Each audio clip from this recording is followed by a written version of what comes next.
नहमदुहु व नसल्ली अला रसूलिल करीम अम्मा बाद अऊज़ु बिल्लाहि मिनश शैतानिर रजीम बिस्मिल्लाहिर रहमानिर रहीम अस्सलामु अलैकुम व रहमतुल्लाहि व बरकातुहू।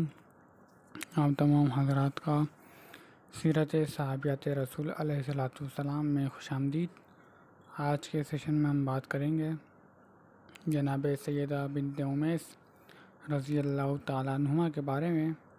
जनाब सैयदा के फ़ज़ाइल व मनाक़िब के साथ साथ हम उनके कबूल इस्लाम और दीगर ज़िंदगी का मुताला करेंगे। हमारे साथ रहिए और काफ़ी अरसे बाद एक ख़ुसूसी सेशन में आपसे मुलाकात हुई है, लिहाजा इस हवाले से आप रहनुमाई फरमाइएगा और जो है हमें गाइड कीजिएगा कि आपको कैसा लगा। अस्सलामु अलैकुम वरहमतुल्लाहि वबरकातुहू। बिस्मिल्लाह अव्वल व आखिरा। तो शुरू करते हैं आज की नशीस्त ख़ास जो कि बसलसलह सीरत सहाबियात के हवाले से है। जैसे कि इब्तिदा में आपको बताया गया, आज की हम बात करेंगे जनाब सैयदा बिन्त उमैस रज़ी अल्लाह ताला अन्हुमा का और इनके फ़ज़ाइल व मनाक़िब हम इसमें देखेंगे आज के सेशन के अंदर। शुरू करते हैं सिलसिला नसब से।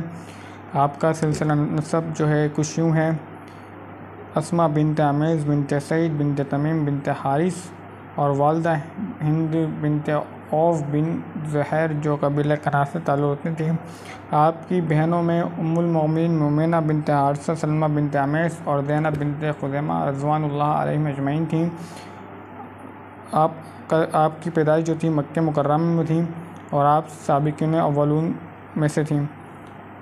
सैयदा अस्मा रज़ी अल्लाह ताला अन्हा का एक के बाद दीगरे 3 निकाह हुए और 3 जलीलुल क़दर असहाब रसूल थे, जिनमें से 2 अल्लाह के रसूल के भाई और जबकि 1 ससुर थे।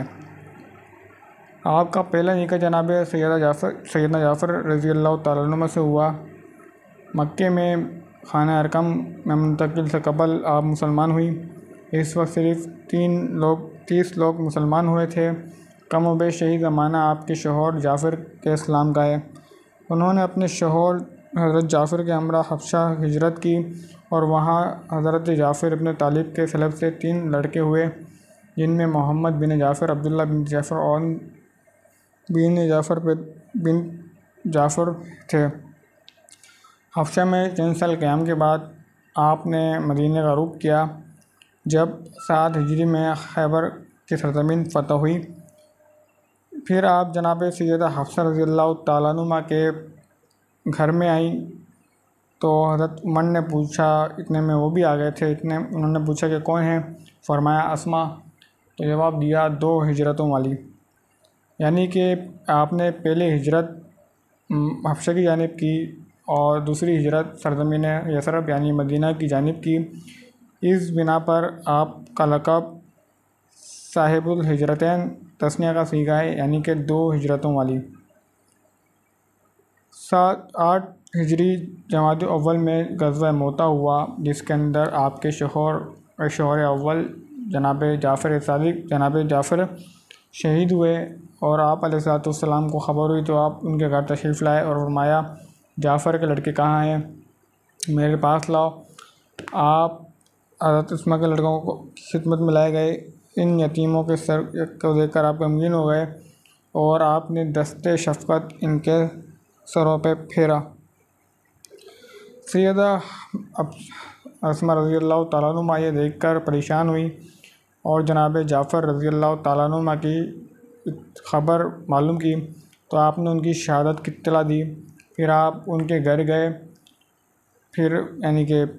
फिर आप मस्जिद गए और वहाँ मुसलमानों को इस ख़बर गम से इत्तला दी। इन्ना लिल्लाहि व इन्ना इलैहि राजिऊन।